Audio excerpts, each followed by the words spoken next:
You are watching the National News Desk, America's News Now.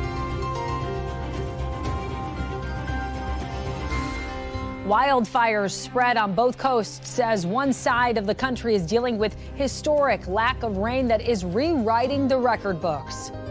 It was a mixed set of results. We may gain seats in the House of Representatives. There is even a narrow path where we could have a majority. Can House Democrats take control to keep a Republican sweep of D.C. off the table? What the current balance of power means for Trump as he looks to reshape the federal workforce in a second term. Then fighting a cold could look different in the future. The fan favorite medicine the FDA could pull off the shelves very soon, and why? This is the National News Desk, America's News Now. I'm Amira David. Right now, 7 states on the East Coast are under red flag warnings. The National Weather Service issues red flag warnings when there is an elevated risk of fire. The East Coast has been in a drought for over a month now. The National Oceanic and Atmospheric Administration says in October, nearly 80 climate stations on the East Coast recorded the driest October on record, while another 50 stations recorded the driest month ever on record.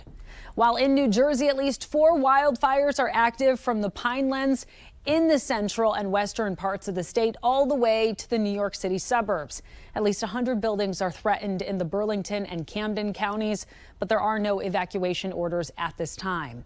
On the other side of the country, the mountain fire burning in Southern California remains out of control. It spans more than 20,000 acres in Ventura County and is only 7% contained, that according to CAL FIRE. It is threatening critical infrastructure, and tonight, several evacuation orders are in effect. Fortunately, the winds have calmed some since the fire broke out on Wednesday, but the exact cause of that fire is still very much under investigation. With 25 House races yet to be called, Democrats believe they still have a pathway to win enough of those contests to take control of the House. Right now, the Associated Press says Republicans have won 211 seats to the Democrats' 199, giving them the edge they need for that 218 majority. But with the House still up in the air, national correspondent Atral Nashar takes a look at what's in store for the 119th Congress. From the White House to Capitol Hill, Republicans will have the upper hand in the federal government starting in 2025. America has given us an unprecedented and powerful mandate. Republicans taking back the majority in the Senate after flipping seats in Ohio, Montana, and West Virginia. The Senate will come to order. They'll have at least a 3-seat majority compared to current Senate Democrats' 1-seat majority. I think we did pretty well with narrow majorities during the previous administration. 3 new Supreme Court justices, 54 new circuit judges. Soon, Senate Republicans will have to choose their new leader as current Minority Leader Mitch McConnell steps down from his leadership position. Over in the House, there will likely either be a Speaker Mike Johnson or a Speaker Hakeem Jeffries. 218 seats are needed for a House majority, and we may not learn which party crosses that threshold until next week. Both sides believe that whatever happens with the majority in the next Congress, that Democrats will be no shorter than 212 to 214 votes, and we still have a clear pathway to taking back the majority. President Trump wants to be aggressive. He wants to go big, and we're excited about that. We're going to get to play offense because I'm absolutely convinced we're going to have the White House, the Senate, and the House. I think we will deliver that majority. Republicans are bullish on their ability to immediately tackle issues they believe got them elected, like immigration and the economy. But in the Senate, Republicans will not have a big enough majority to do most things without Democratic support, so they'll be forced to compromise. And if Democrats take the House, Trump's agenda will face even bigger barriers. On Capitol Hill, I'm Atral Nashar for the National News Desk, America's News Now. Atra, thank you. A 13-year-old is in custody after bringing fake guns to a school to try and scare students. That's according to police. The district superintendent says the boy tried to enter his former elementary school in Kenosha, Wisconsin yesterday, but could not get in. Police found several replica guns at the boy's home where he was arrested. A court appearance was set for today. North Carolina State student Andrew Graney will stay in custody without bond for a series of shootings at cars on 2 Raleigh highways. There have been 12 reports of cars and buildings being shot at since Monday, and police believe they are related. One woman was injured but is expected to recover. Police are asking anyone with dash cam footage or other video to contact them. An investigation continues tonight into a box of donations at a northern Michigan thrift shop that had an explosive surprise inside. The Harbor Springs store unboxed the donation only to find several pipe bombs. The store was immediately evacuated and the police called. The state police bomb squad x-rayed the devices, finding a fuse and powder in one of them. Despite the worry, law enforcement ruled out any ill intent on the part of the donor. We go to calls like this actually quite often, not so much with pipe bombs, but when an elderly person, maybe a World War II vet, passes away, the family's going through, sometimes they find unexploded ordnance. We even had active hand grenades that were war souvenirs, not meant for anything other than that we've had to dispose of.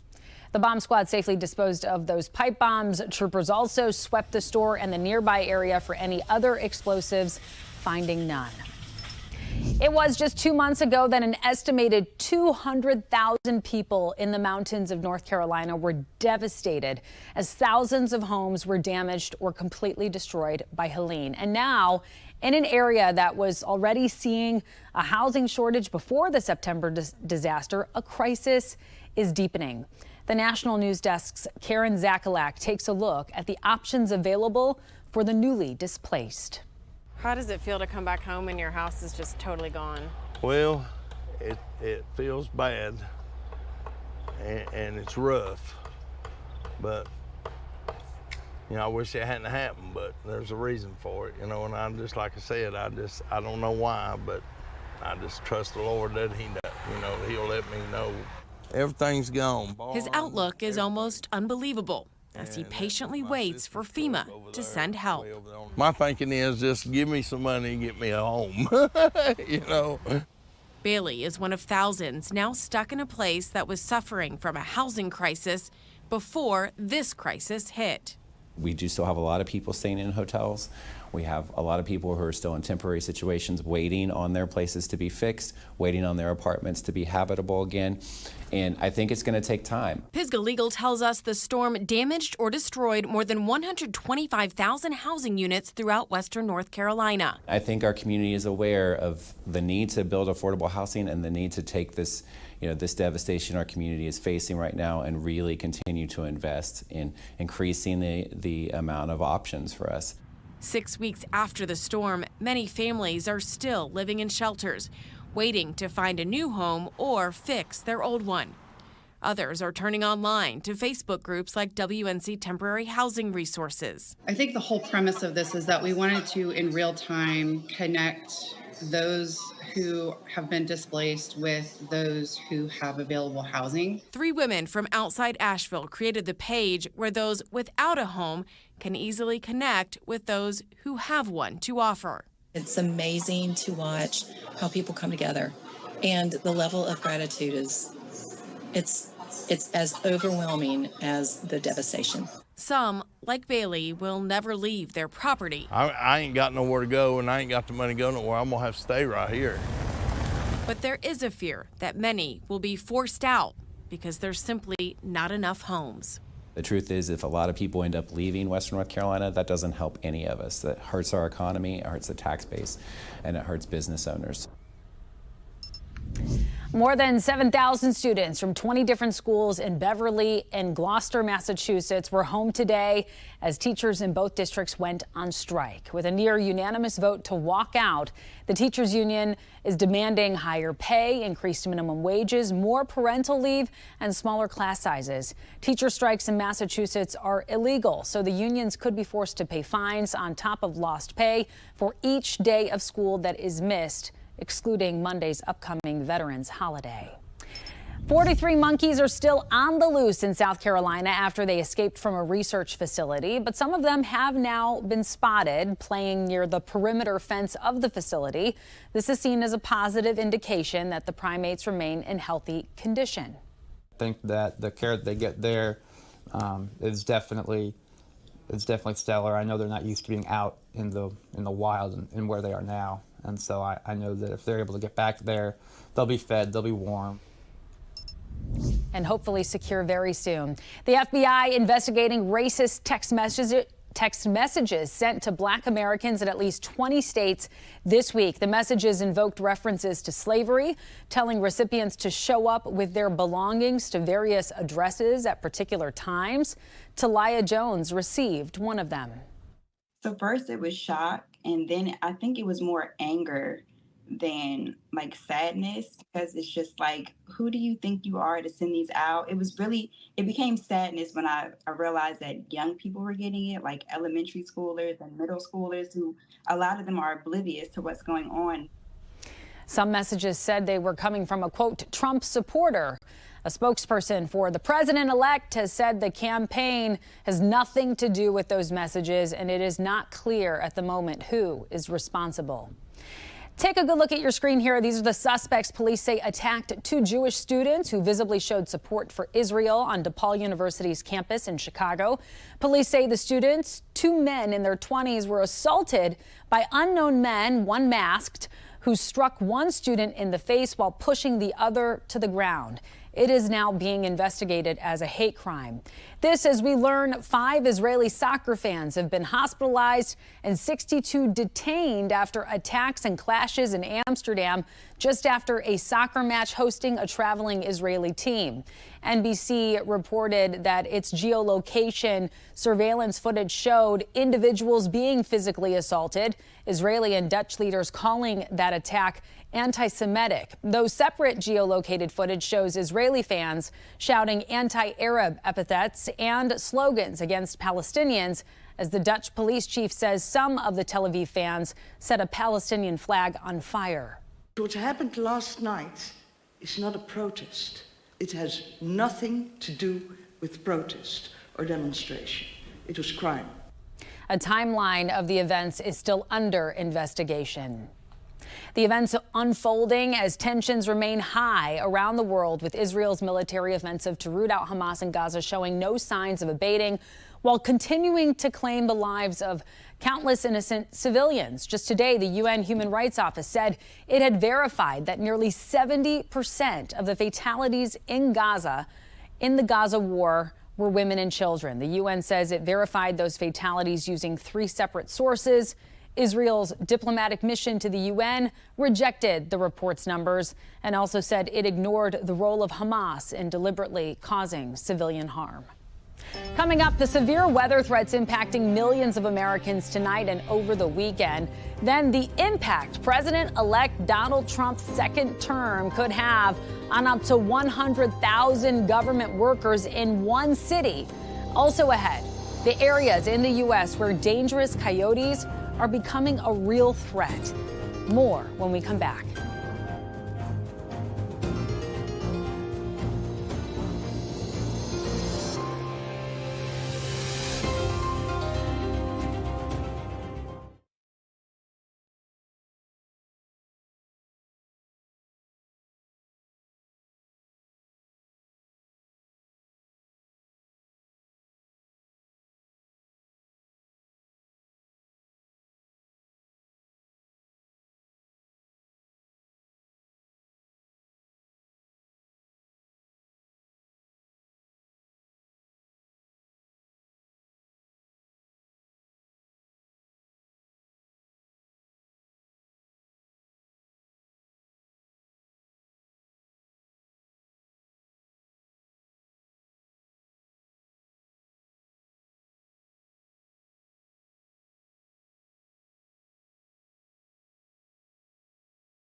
Welcome back to the National News Desk. Right now, over 12 million people are at risk for severe thunderstorms in central and east Texas and also southern Oklahoma. North Texas, particularly at risk for tornadoes, damaging wind and hail. The threat is expected to subside tomorrow. A severe winter storm does continue to impact millions of people in New Mexico and Colorado. Meantime, some areas have gotten at least 3 feet of snow. It is supposed to start wrapping up this weekend. And Hurricane Rafael, that is stalling in the Gulf of Mexico, and it is predicted to weaken and head south this weekend into early next week. But while it does not appear headed for landfall in the United States, Rafael will generate life-threatening surf and rip currents along the Gulf Coast for the next few days. And looking ahead, a plan proposed by President-elect Donald Trump could impact up to 100,000 jobs in the nation's capital. In Washington, D.C., a city built by government jobs. Questions tonight over what kind of ripple effect it could have. The National News Desk's Felicia Ashley takes a look at the potential impacts in Trump's second term. Federal and government jobs are the spine of Washington, D.C. It has the largest number of federal employees. As a candidate, President-elect Donald Trump presented his Agenda 47 plan. But some have growing concerns over 2 points that would directly impact the district. There could be a lot of sort of damage done to how government functions. Jennifer Victor is the Associate Professor of Political Science at George Mason University. It would be very hard for it to happen if the Democrats maintain control of the House. Trump says Agenda 47 is his plan to dismantle the deep state. There are 10 points in the plan. Point 2 wants to overhaul federal departments and agencies. And point 8 is to move up to 100,000 government positions out of, quote, the Washington swamp. If the Republicans wind up with control and in the House and there's a unified form of government, then there's quite a bit that I think we can expect to happen. If incoming president eliminates jobs of that magnitude, it will affect the whole economy. Retail, real estate, banking, the whole gamut. Hazel Thomas used to help place people at government jobs. You should always look at the numbers. And in this instance, the numbers, again, will be devastating to the DMV, not just for Washington, D.C. The federal bureaucracy is vast and it's complicated, and it will take quite a bit of effort to undo it. But the powers of the presidency to control the bureaucracy are also pretty vast. And if he had the full support of the legislature, then we could see a real dismantling of the regulatory state in a way that would fundamentally change the lives of a lot of Americans. A popular ingredient in cold medicine is getting closer to being removed from the market. The Food and Drug Administration just proposed pulling the oral decongestant phenylephrine from shelves because of evidence that it just doesn't work. Phenylephrine is found in products like NyQuil and Sudafed. There will be a public comment period for at least 6 months before the FDA makes a final decision. And half of all adults with ADHD, a diagnosis, receive the diagnosis in adulthood. That's according to the CDC. Medical reporter Barbara Morse explains why that is and how the condition can present itself later in life. There is an increase in that because of the awareness. Better awareness about ADHD, decreased stigma, and increased access to care. Dr. Kalpanapoulou, the chief of adolescent and young adult services at Butler Hospital in Rhode Island, says there are a few things we should know. They don't develop ADHD in adults. Most experts agree on this, that we are born with a tendency to develop attention deficit hyperactivity disorder. And while many are diagnosed as kids, symptoms can be masked as they're growing up. The parents are able to help the child when they are younger, reminding them of tasks or making a list. It's when that child is on their own, they may begin to struggle. School setting, home setting, relationships, as well as at work. And that can lead to anxiety and depression and unhealthy coping mechanisms. Sometimes it could be substance use. An example will be the smoking or alcohol use. So that is how they mask, that is how they are coping. Some of the times the adults can mask it by choosing a profession where you don't need to sit still. And sometimes all of that falls apart, exposing what's really going on. The diagnosis of ADHD, there are 3 different types. One is the hyperactive impulsive type. There is the combined type, and there is the inattentive type. Dr. Palu tells me there's medication, and if your ADHD is considered mild, what's known as cognitive behavioral therapy may be enough. I'm medical reporter Barbara Morse. Barbara, thank you. Coming up, Californians voted to pass a tougher crime policy. The unintended consequences critics are afraid of when we come back.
We have reporters all across the country in your neighborhoods covering the issues that matter most to you.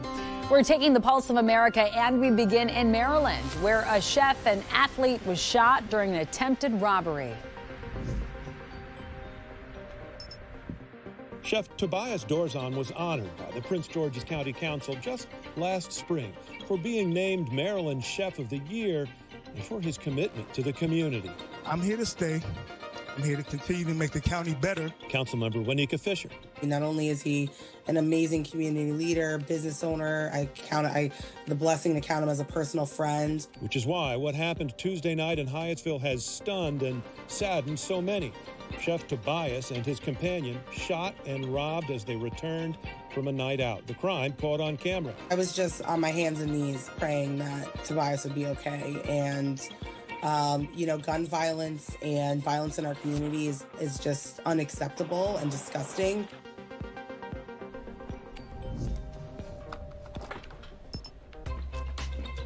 California voters want to get tougher on crime. That's the message they're sending with the passage of Prop 36.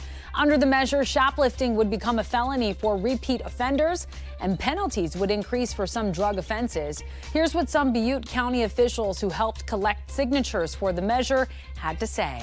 In Alameda, another DA, one of the so-called progressive district attorneys, was recalled.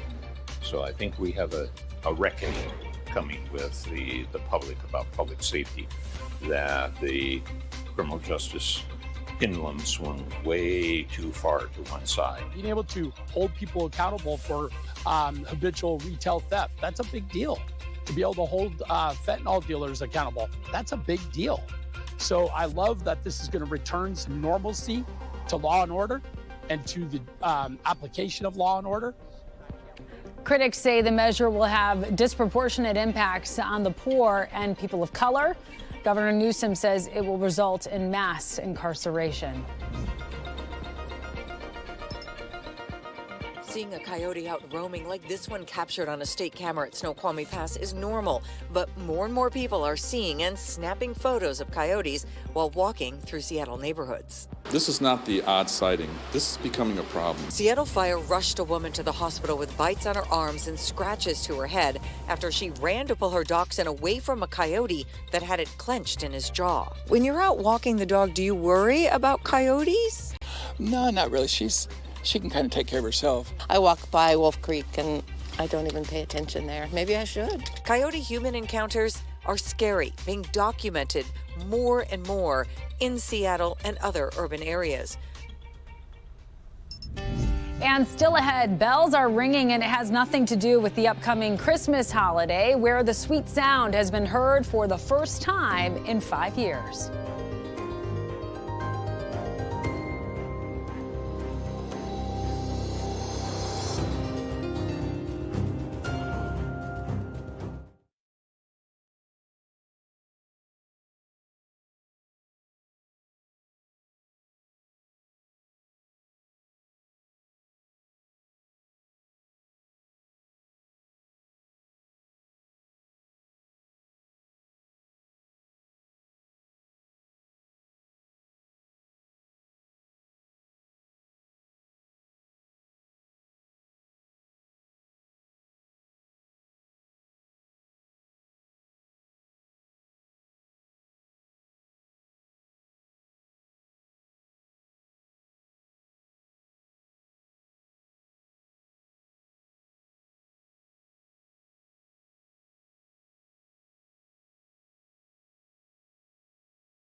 Uplifting sounds of bells ringing at the historic Notre Dame Cathedral for the first time in more than 5 years. You may remember this church suffered a catastrophic fire in April of 2019 that destroyed large parts of the structure. 2,000 men and women in total worked on its restoration, and today the 8 new bells that rang were part of a technical test before Notre Dame's official reopening, which is slated for next month. The biggest of the bells was donated by the organizing committee of the Paris Olympics, and now it will forever live on in the heart of Paris history. That does it for this edition of the National News Desk. We do invite you to join us for more coverage later of America's top stories. I'm Amira David. Have yourself a wonderful weekend.